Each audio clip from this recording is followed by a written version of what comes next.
Welcome to Trading an Edge, the podcast where we break down the psychology, mindset, and system of elite trading. So in this deep dive, we're really pulling back the curtain on the stark financial reality of the markets. We've looked into sources that dissect trading income, and, well, our mission today is to reveal what separates that top 5%, the consistently profitable traders, from, the vast majority who get frustrated. And let's just state the disruptive truth right up front.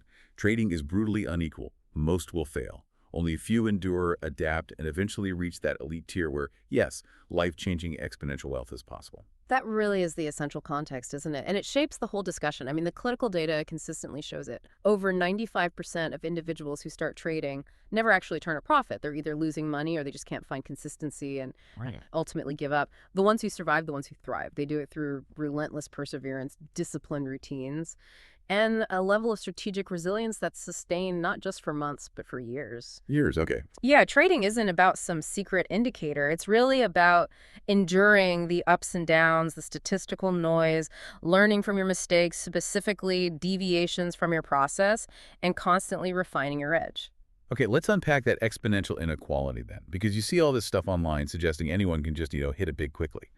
But the reality of the income structure sounds much more like professional sports. It's a very apt comparison, and what's really fascinating is when you map the income distribution curve, you can basically see three tiers in the trading world. The base tier, the overwhelming majority, that's the 95% plus who never generate a positive net return. They quit, usually because of emotional burnout or just running out of capital. Okay, the vast majority. Then just above them, you have a modest few. These traders are consistent, they're profitable, they earn respectable incomes, maybe in the $100,000 to $150,000 range per year. They've got a proven edge, but maybe they're limited by their own capital or how much their strategy can actually scale. Think of them as solid bench players or dependable veterans in the league. Right, making a decent living, but not the superstars. Exactly. But then you hit that top 5%. And the difference isn't just a bit more money. It's, like you said, exponential. It's not just earning $200 instead of $150K. It's a whole different stratosphere. That's absolutely right. And the why behind it is critical. Why do the elite few see that exponential pay scale? It's usually because their strategies are scalable. And crucially, they have the mental fortitude, the discipline, to handle significant leverage or manage institutional-sized capital. Ah, okay, scale and mindset. Precisely. So a mid-tier profitable trader might make a solid 20% return on their personal $500,000 account. That's great.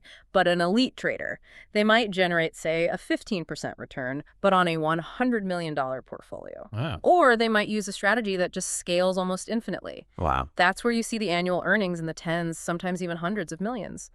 The difference isn't just slightly better trading. It's about leveraging a highly refined, statistically robust edge across massive amounts of capital. Which brings us back perfectly to that visceral metaphor. Trading as professional sports. Everyone starts wanting to be in the big leagues, right? But they're on the bench initially. Yeah. Top 5%, they're the MVPs. They have exceptional discipline in their process. They train harder mentally. They adapt quicker, and they can withstand pressures that just, they crush the unprepared. Spot on. And we should definitely touch on that longevity constraint the sources mentioned. These high-flying careers, they're often relatively short, aren't they? Maybe peaking around 10 to 15 years. That's often the case. Burnout is real, market conditions change, and edge can dull over time. So that pressure reinforces the need to really maximize performance during that prime window. You can't coast. Absolutely. It makes every single year incredibly important. You simply can't afford to spend 5 years just learning basic discipline if your realistic performance window might only be 15 years before the mental toll gets too high. Okay, so that leads us into the psychological divide. If the potential rewards are so huge at the top, why do the 95% consistently lose? Our sources point towards things like chasing hype, inconsistent execution, and maybe most critically, impulsive reactionary trading. Yes, and this is where we really need to focus on the deep psychology, or maybe more accurately, probabilistic thinking.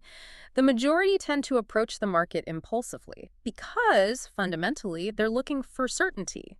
They expect a specific trade setup to guarantee a win. Right, they want to be right on this trade. Exactly. So when it loses, they react emotionally. Often, they might increase their bet size on the next trade to get back to even quickly. They see that loss as a personal failing. Instead of just data. Precisely. The elite, on the other hand, understand that every single trade is just one event in a long statistical series. They endure frustration, they embrace setbacks, not as signals to quit, but as, expected variance or maybe honest feedback that they deviated from their plan. Their emotional control isn't some optional extra, it's absolutely essential for survival. So they accept losses almost like a cost of doing business. In a way, yes.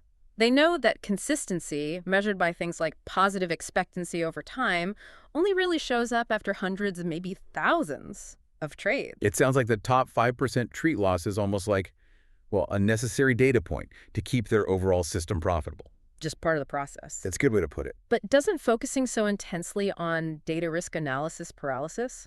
How do the elite avoid getting bogged down in numbers and still keep that sharp tactical edge? That's a really critical question. And they avoid that paralysis because their dig tracking isn't primarily focused on predicting the next move perfectly. It's focused on process fidelity. Process fidelity, meaning did they execute their predefined plan with perfect discipline, regardless of the outcome of that single trade?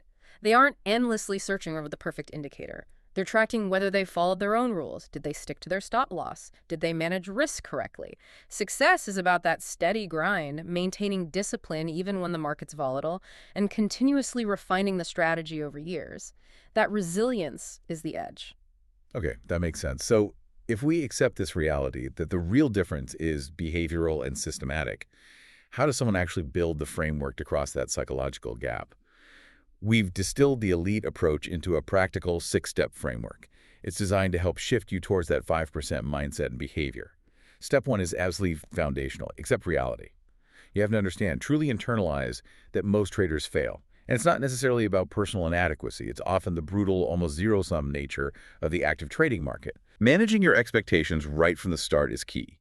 If you accept this, you're less likely to just quit impulsively after that first inevitable losing streak. You see setbacks as part of the game's initiation process. And building directly on that acceptance is step 2. Commit long-term. You absolutely must shed the expectation of quick, easy wins. It just doesn't work that way. We talked about that 10 to 15-year potential career window. This means viewing your initial trading years primarily as skill development. It demands years of consistent, deliberate practice, learning, adapting. Like training for a serious sport. Exactly. If you know your career clock is ticking, you have to treat this as seriously as an athlete preparing for the Olympics. No shortcuts. Which leads right into the practical side of that commitment. Step 3, cultivate discipline. And this isn't just about feeling discipline. It's about measurable, quantified discipline. You have to follow a well-defined trading plan with almost religious consistency. The absolute crucial element here is precise risk management. Sticking to your defined risk limit per trade, your R multiple no matter how tempting the setup looks. The elite really do cut losses fast and try to let winners run, but they measure it through process fidelity.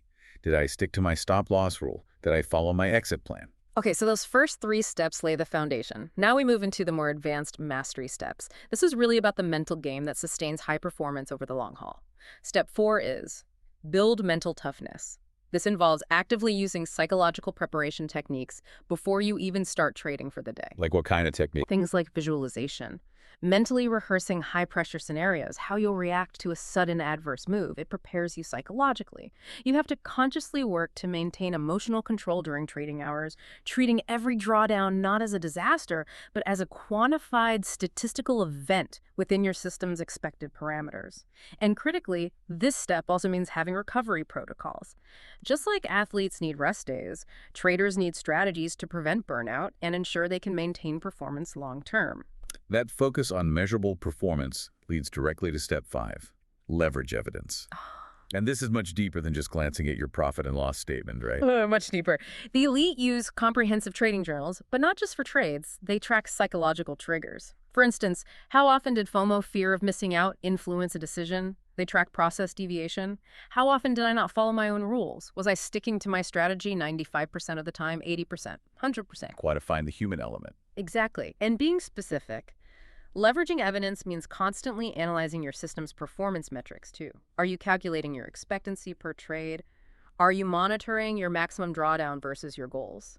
The best traders regularly review things like their Sharpe ratio, making sure the returns they are getting are actually worth the volatility risk they're taking on. So it's not just learning from mistakes in a vague sense. No, it's quantifying your edge, refining it based on statistically significant data sets from your own trading. If you aren't tracking, analyzing, optimizing, and mathematically qualifying your edge, you're basically just guessing.